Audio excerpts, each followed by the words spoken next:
오늘은 레위기 23번째 시간입니다. 레위기 25장 1절에서 55절까지 말씀을 가지고 나그네가 나그네를 만날 때라는 제목으로 하나님 말씀 전하도록 하겠습니다.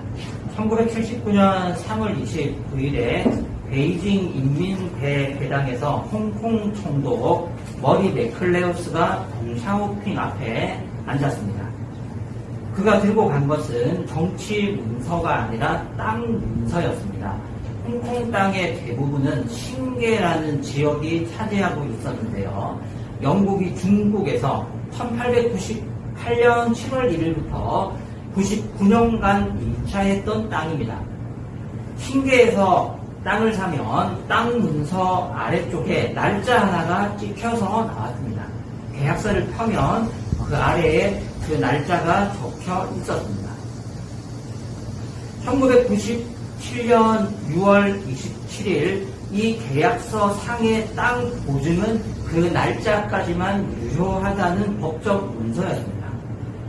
6월 27일보다 더 심각한 문제는 그 아래 칸, 그 다음 칸이 비어 있었다는 점이었습니다.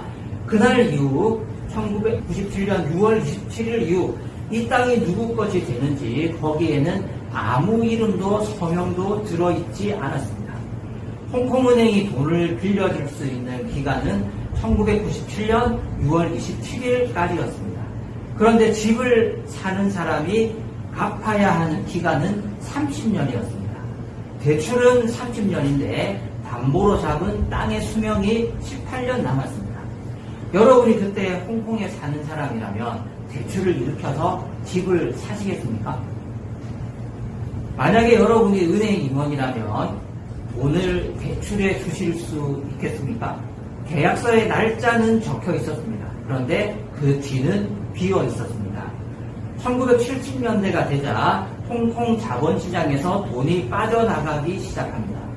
홍콩 총독은 그 빈칸을 채워서 자본위기를 막아보려고 베이징까지 가야만 했었습니다. 우리도 만기가 적힌 여러 문서들을 가지고 있습니다. 전세계약서에도 날짜가 있죠. 근로계약서에도 정년이 있습니다. 영업에도 기한이 있습니다. 아이가 이 집에서 우리와 함께 밥을 먹는 날도 끝이 정해져 있습니다. 날짜를 특정할 수는 없지만 사랑하는 부모님과 심지어 내 인생에도 만기 날짜는 있습니다. 없을 수가 없죠. 그런데 그 만기 이후에는 어떻게 될까요? 어떤 국가의 도장이 내 인생 제일 아래 칸에 찍혀 있을까요? 우리가 잊고 살지만 반드시 오고야 마는 그 빈칸에 우리는 무엇을 적어야 할까요? 오늘 본문을 함께 들으면서 생각하고 기도하면서 어떻게 언젠가는 반드시 올 내 인생의 만기 이후에 그 빈칸을 어떻게 채워야 할지, 무엇을 메꿔야 할지 함께 고민해 보시기 바랍니다. 본문이 세 가지를 이야기하는데요. 먼저 1절에서 22절 단락을 보면 안식년과 쉬년의 절기에 대해서 설명을 하는데 이것은 평수를 세는 것이 아니라 횟수를 세어야 한다는 명령입니다. 오늘 본문이 55절이나 되기 때문에 제가 한 절 한 절 의미를 다 설명하기는 어렵고요. 큰 흐름 위주로 설명을 할 수밖에 없습니다. 자, 1절을 보시면요. 주님께서 시내산에서 모세에게 말씀하셨습니다. 이 말씀을 주신 장소가 시내산이죠. 이때 당시 이스라엘은 아직 가나안 땅을 밟지도 못한 상태였습니다. 땅이 한 평도 없었어요. 그런데 하나님은 땅에 관한 법부터 주셨어요. 땅을 주시면서 제일 먼저 정해야 할 것은 그럼 뭐겠습니까? 상식적으로는 경계선이잖아요. 북쪽으로는 어디까지, 서쪽과 동쪽으로는 어디까지라는 경계선을 먼저 얘기를 해야 되는데 하나님은 경계선을 긋지 않으셨습니다. 오늘 보면 어디를 가도 국토의 경계에 대해서는 한 말씀도 나오지 않아요. 대신 무슨 말씀이 나오냐면 횟수를 세라고 말씀하십니다. 15절 말씀을 보시면 내가 내 이웃에게서 밭을 사드릴 때에는 쉬년에서 몇 해가 지났는지를 계산하여야 한다. 파는 사람은 앞으로 그 밭에서 몇 번이나 더 소출을 거둘 수 있는지 그 횟수를 따져서 너에게 값을 매길 것이다. 땅의 가치, 그 땅값을 결정하는 기준이 강남이냐, 변두리냐, 도시냐, 시골이냐가 아니라 기준이 뭐가 되는 거예요? 시간입니다. 이게 이스라엘에서 땅값을 측정하는 기간이었어요. 2절에서부터 7절까지 7 안식년을 세고 7, 7이 49, 49년이 지난 다음에 안식년이 7번 모이고 그 다음에 50년째 되는 애가 신년이 된다라고 또한 그 횟수를 세라고 말씀을 하셨습니다. 그래서 20절 말씀을 보면 7째 해에는 씨를 뿌려도 안 되고 소출을 거두어 들여서도 안 된다면 그 해에 우리는 무엇을 먹을까 하고 너희는 물을 것이다 라는 말씀을 하나님이 하셨는데요. 오늘 본문 이 긴 구절에서 하나님이 아닌 다른 사람이 하는 말은 여기 20절이 유일합니다. 심지어 이 20절 말씀조차도 백성이나 모세가 하나님께 질문했던 것이 아니라 하나님이 너희들 당연히 이게 궁금하겠지, 너희들 나한테 이거 질문하려고 했지 라고 하나님이 백성들의 마음을 받아서 역으로 던지신 질문이잖아요. 그 질문의 핵심이 뭐라고요? 7째 해에는 씨를 뿌려서도 안 되고 소출을 거두어 들여서도 안 된다면 그 해에 우리는 무엇을 먹을까 걱정되지 않겠니? 너희들 그거 물어보려고 했지. 그 뜻을 하나님께서 백성들의 마음을 아시고 먼저 질문을 하신 거죠. 이스라엘 사람이 땅을 사고 팔 때 값을 어떻게 매깁니까? 남은 시간으로 신년까지 7, 7이 49하고 50년째 되는 신년까지 남은 시간이 길면 땅값이 비싸고 그 시간이 짧으면 땅값이 떨어져요. 그리고 안식년 7년째 되는 해마다 농사를 지을 수가 없습니다. 그런데 신년이 되는 날, 신년이 되는 해는요, 안식년이 돌아오는 해에도 농사를 짓지 못하고 50년째 되는 해에도 농사를 짓지 못하고 2년 동안 아무 농사도 짓지 못했으니까 3년째에 밭에 먹을 게 있겠습니까? 없겠습니까? 또 굶어야 되잖아요. 그러니까 여기 20절에 하나님께서 너희들 그것이 걱정이 되지 않겠니라고 백성들의 마음을 받아서 역으로 질문을 해 주신 거예요. 우리는 땅의 가치를 어떻게 평가합니까? 시세를 따라서 평가하잖아요. 거기가 요충지인지 어딘지, 수도와 가까운지 뭔지, 전철역이 언제 개통이 됐는지, 버스 노선은 얼마나 편리한지, 학교는 가까운지, 그것이 우리가 사는 땅이나 집의 가치를 평가하는 기준이에요. 하지만 하나님의 기준에서는 시간이 많이 남아있으면 남아있을수록 값은 비싸고 신년이 가까이 다가오면 올수록 그 땅값은 내려갑니다. 그러다가 신년을 날리는 나팔 소리가 들리면 땅값이 얼마가 돼요? 빵원이 됩니다. 이건 무상으로 원래 주인에게 빈손으로 돌려줘야 합니다. 오늘 본문은 몇 평이냐라고 묻지 말고 몇 해가 남았는지를 세라는 겁니다. 너희는 땅을 산 것이 아니라 내게서 잠시 시간을 빌린 것이라고 안식년과 신년의 의미를 설명하시면서 하나님이 시간의 중요성을 말씀하셨어요. 쉬라고 하시는데 쉬는 동안 밥은 우리가 어떻게 먹을 수 있습니까? 당연히 이 시간의 가치를 따라서 토지의 가치를 평가하다 보면 사람들은 불안할 수밖에 없습니다. 이제 7년이 다가온다. 이제 50년이 다가온다. 올해와 내년에는 뭘 먹지? 우리 다가오는 2년, 3년은 무엇을 먹고 살지? 굶어 죽지는 않을까? 이것이 굉장히 불안했을 거예요. 21절과 22절에 하나님이 답을 주시는데요. 우리 29장 21절, 22절 같이 한번 읽어보겠습니다. 시작. 그러나 6째 해에 내가 너에게 복을 베풀어 새 동안 먹을 소출이 그 한 해에 나게 하겠다. 8째 해 곧 너희가 다시 씨를 뿌리는 그 해에 너희가 무국수를 먹을 것이다. 9째 해가 되어서 해복이 날 때까지 너희는 무국수를 먹을 것이다. 하나님이 6년째가 되면 갑절의 소출을 허락하셔서 일하지 않아도 굶지 않도록 내가 너희의 생명을 책임지겠다라고 약속을 하였어요. 여기 27절 말씀에 내가 너희에게 복을 베푼다라는 이 구절을 직역을 하면 내 복에게 너희에게 가라고 명령하겠다라는 뜻입니다.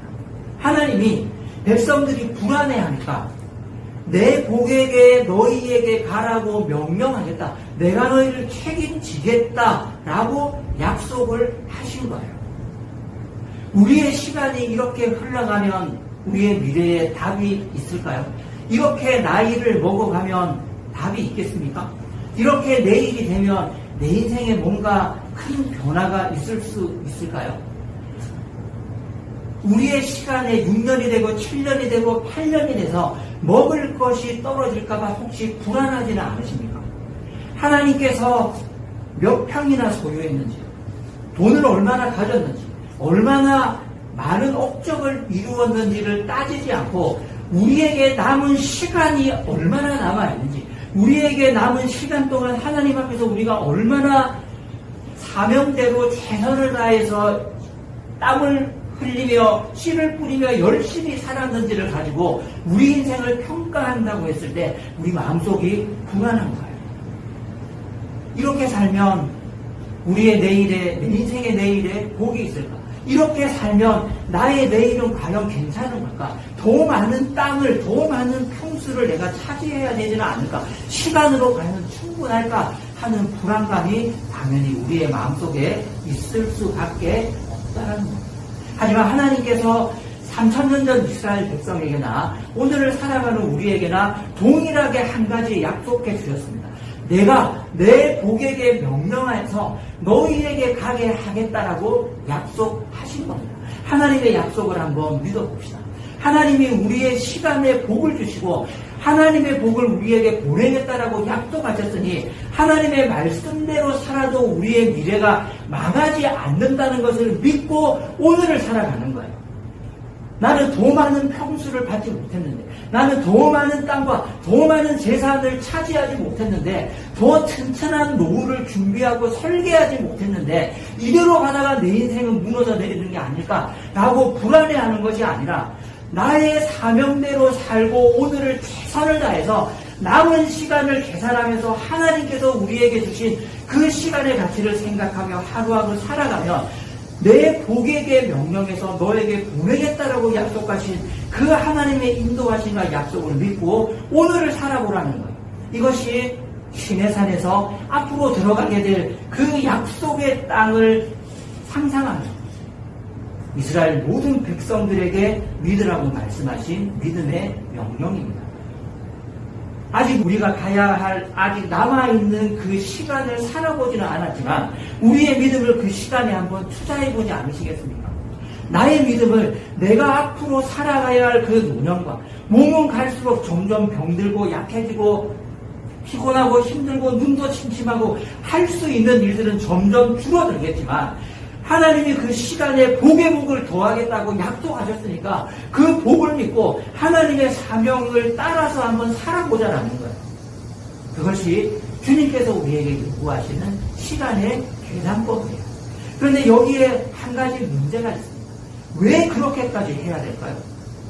왜 애써 산 땅을 나팔이 울리면 무상으로 돌려줘야 됩니까? 이 단락 22절이 지나도록 하나님은 이유를 단 한 절도 말씀하지 않으셨습니다. 다만 명령만 하셨어요. 복을 줄 테니까 시간을 빌렸다라고 생각하고 신년이 되면 땅을 돌려줘. 이건 명령이야. 명령만 있고 이유는 나오지 않습니다. 그러다가 23절에 와서야 비로소 하나님께서 이유를 밝히시는데요. 그 이유가 뭐냐면 땅은 하나님의 것이기 때문에 그렇습니다. 자, 23절 말씀 같이 한번 읽어보겠습니다. 23절입니다. 시작.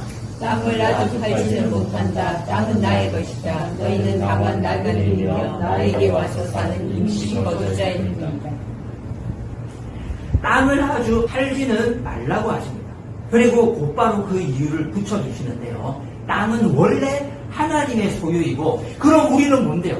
우리가 피 흘리고 우리가 죽어가면서 전쟁하면서 창을 맞아가면서 칼 맞아가면서 가나안 종복 전쟁에서 그 땅을 차지해야 되는데 피는 우리가 다 흘렸는데 우리는 뭡니까? 너희는 세입자야.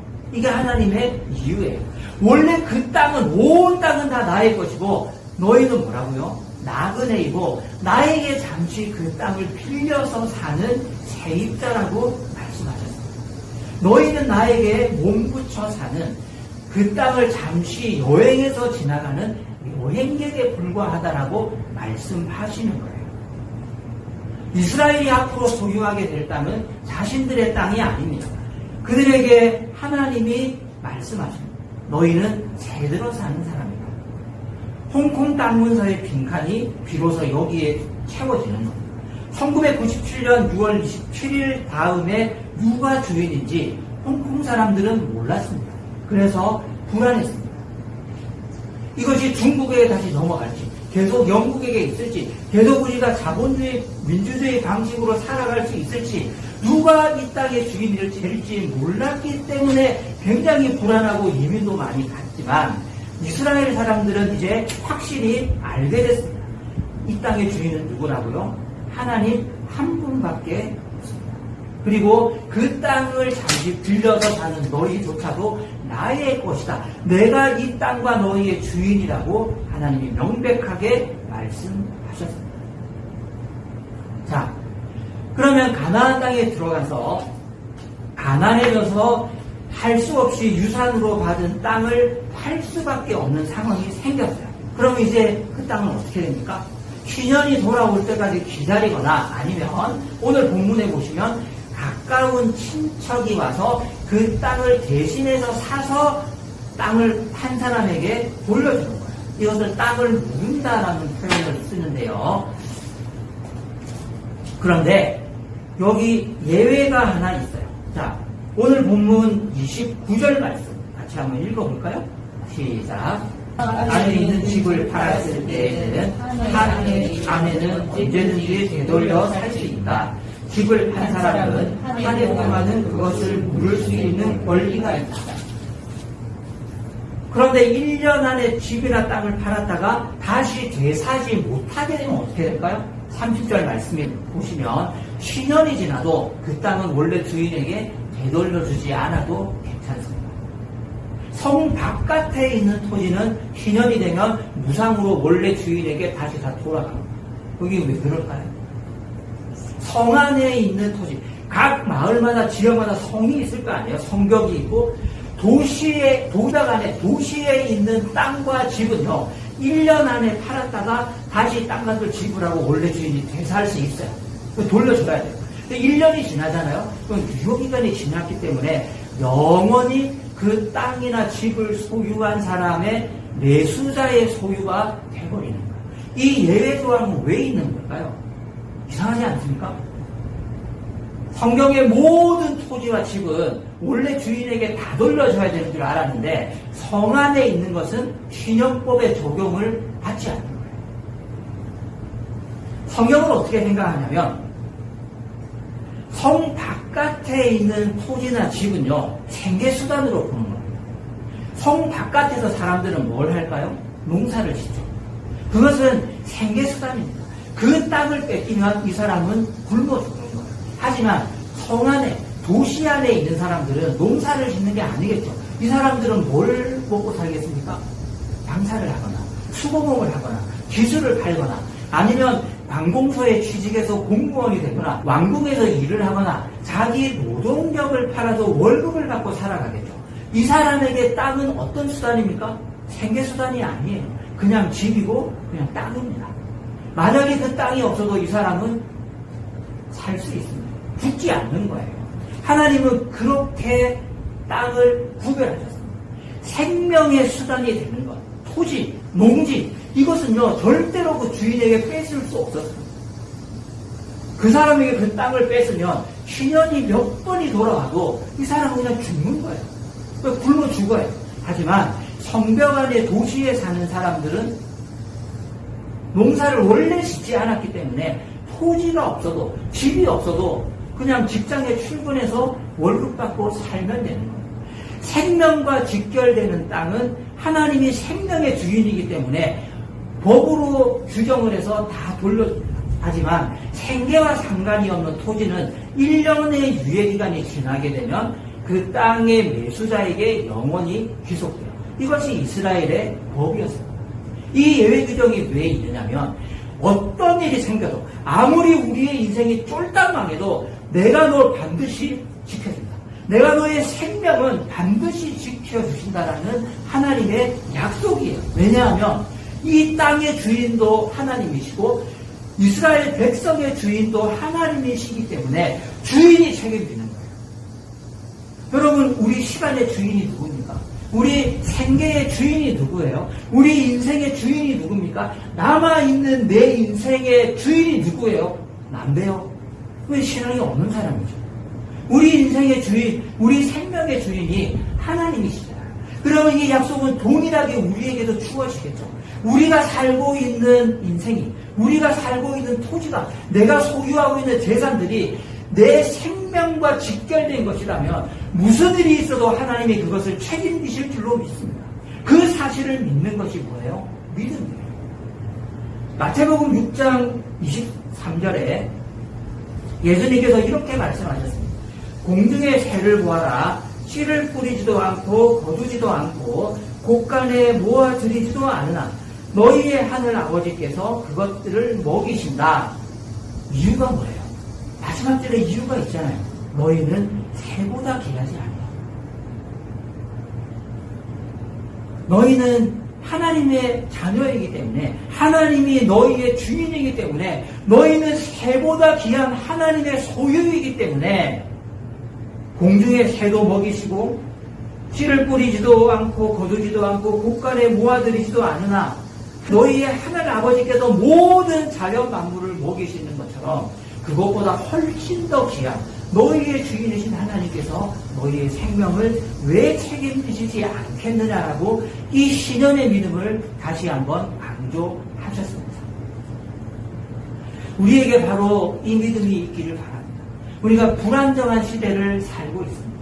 혹은 너무 가진 것이 많고 너무 꼼꼼하게 노후 준비에 심혈을 쏟아서 100% 안전한 안전망을 구축해 놨기 때문에 하나님이 필요 없으실지도 모르겠어요. 그럼 뭐합니까? 하나님이 부자에게 말씀하셨잖아요. 어리석은 부자야. 야, 이 어리석은 인간아. 야, 이 어리석은 사람아. 오늘 밤에 내가 너의 생명을 거두어가면 너의 창고에 가득히 들인 것이 무슨 소용이 있느냐. 중요한 것은 무엇입니까? 믿음대로 하나님께서 우리에게 주신 그 시간들을 쓰는 데 있습니다. 우리가 가진 그 평수에 있지 않는 거예요. 우리 인생의 종이의 이름을 다시 한번 보십시오. 진짜 주인의 이름이 새겨져 있어요. 진짜 주인이 우리의 인생을 책임지는 거예요. 23절은 하나님께서 우리를 귀찮게 하고 제약을 가하고 무엇을 뺏어가겠다라는 말씀이 아닙니다. 우리의 주인이기 때문에 모든 것을 책임지시겠다라는 약속입니다. 마지막으로 35절에서 55절 단락을 보면 본문이 낱말 하나를 살짝 비추는데요. 23절에서 하나님이 우리를 부르신 그 이름을 12절이 지난 다음에 35절이 되면 다른 사람에게도 붙여주십니다. 그 사람이 바로 나그네예요. 함께 걸어가야 하는 나그네들의 이름을 불러주시는데요. 자, 35절 말씀 같이 한번 읽어보겠습니다. 시작. 너희 공주 가운데 아주 가난해서 도저히 자기 힘만으로는 살아갈 수 없는 사람이 너희 곁에 살면 너희는 그를 돌보아줘야 한다. 너희는 그를 나그네가 인치 거처처럼 너희와 함께 살도록 하여야 한다. 가나안 땅에 들어가서 시간이 많이 지난 다음에 동족 가운데 아주 가난해서 자기 힘만으로 살 수 없는 사람이 이웃으로 있으면 어떻게 해야 됩니까? 그 사람을 똑같은 형제라고 생각하고 그 사람을 형제 자매라 생각하고 그 사람을 책임지고 돌보아주라는 거예요. 왜냐하면 너는 가진 것이 많고 이 사람은 가진 것이 없기 때문에 당연히 있는 놈이 없는 놈을 도와야지. 그게 아니에요. 똑같은 나그네이기 때문에 도와줘야 되는 거예요. 나도 나그네입니다. 나도 하나님의 집을, 하나님의 땅을 렌트해서 사는 나그네예요. 나도 세입자예요. 옆에 있는 가난한 형제도 똑같은 나그네입니다. 나그네가 나그네를 만날 때, 여행객이 여행객을 만날 때 도와줘야 돼요. 우리 외국에 나가서 한국 사람 만나면 도와주지 않습니까? 지금 회수권이 없는데요. 토큰이 없는데요. 그럼 도와줄 수 있어요. 여행객이 여행객을 만나면 물 한 잔 대가 없이 줄 수 있는 거예요. 도움을 주는 거예요. 그 정신으로 나그네가 나그네를 만날 때 도와줘야 한다는 겁니다. 오늘 본문의 추락의 세 단계가 있습니다. 먼저 빈손이 됩니다. 그리고 빚 때문에 그 빚을 상환할 수가 없어서 자기 자신의 몸을 팔아서 종으로 전락하게 됩니다. 최악의 경우는 뭐냐면 같은 유대인의 집에 들어가서 종살이를 하게 되면 자동적으로 종이 아니라 품꾼으로 정식 직원으로 대우받게 되어 있었어요. 그런데 이방인에게 팔려갈 수 있거든요. 이방인의 손에 팔려가게 되면 진짜 종이 되는 최악의 단계까지 떨어질 수 있는 겁니다. 그럼 이 사람은 어떻게 될까요? 나그네가 나그네를 만났을 때 도와주고 같은 나그네이기 때문에 한 형제 자매된 언약 백성으로서 신안의 때까지 잘 대우해 줄 수 있지만 이방인에게 팔려가거나 도저히 방법이 없을 때 그럼 이 사람이 이제 어떻게 되는 걸까요? 자, 48절 말씀 같이 한번 읽어보겠습니다. 시작. 종으로 팔려간 다음이라 하더라도 그는 종으로 팔릴 때 받은 값을 되돌려주고 풀려날 권리가 있다. 그의 친척 가운데 누군가가 값을 대신 치르고 그를 되돌릴 수 있으며 자기 힘으로는 되찾을 수 없는 사람에게 가까운 친척이 찾아와서 대신 값을 치르고 이 사람을 구원해 줄 수 있습니다. 기업을 모르는 사람, 대신해서 값을 치러줄 수 있는 사람이 되려면 조건이 두 개가 붙는데요. 하나는 가까운 친척이어야 하고 또 다른 하나는 값을 치를 돈이 있어야 됩니다. 외상으로 외상을 갚아서는 안 되는 거죠. 마음만으로도 안 되고 돈만으로도 안 됩니다. 성경은 이 법이 실제로 작용된 장면을 크게 보여주는데요. 어디에 있습니까? 바로 룻기에 있죠. 나옴이라는 여자가 있었습니다. 흉년을 피해서 모압으로 갔습니다. 갔다가 남편을 잃고 두 아들까지 다 죽어요. 그리고 원래 고향 땅은 이미 남의 손에 넘어갔습니다. 남은 것은 이방인 며느리 2명과 자기밖에 없었습니다. 빈손으로 베들레헴 고향으로 돌아온 나오미가 동네 사람들에게 이야기했습니다. 나를 나오미라고 부르지 마십시오. 저를 마라라는 이름으로 불러주십시오. 잉글리시 네임이에요? 아니요.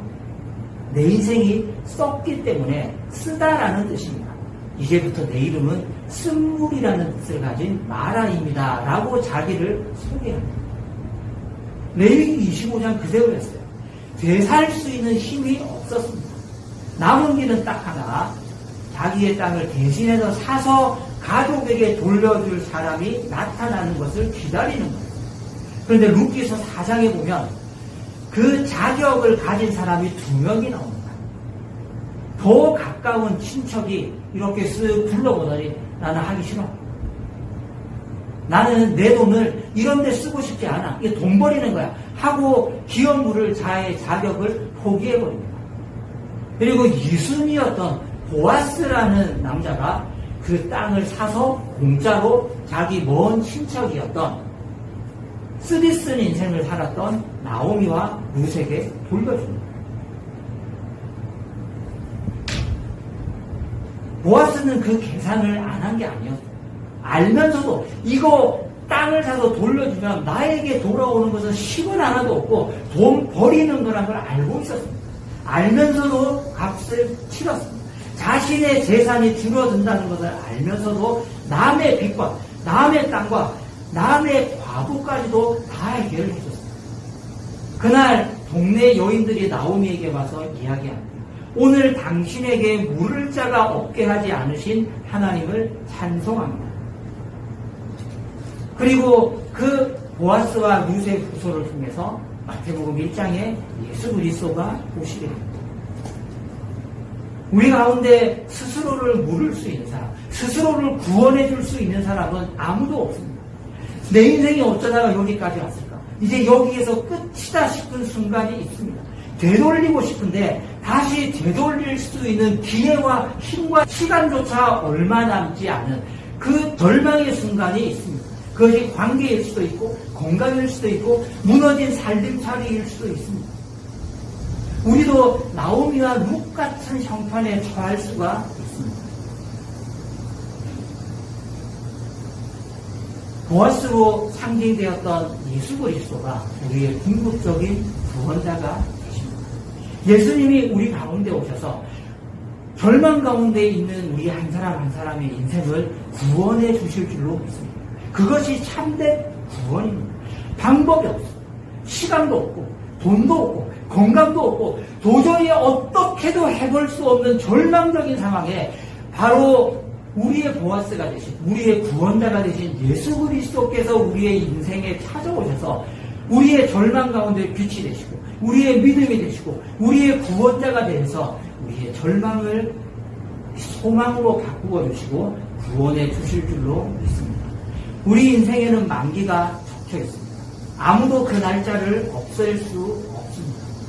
하지만 이미 우리를 구원하셨던 예수 그리스도께서 자신의 피로 대가를 치르시고 우리의 인생을 사서 구원자가 되어주셨습니다.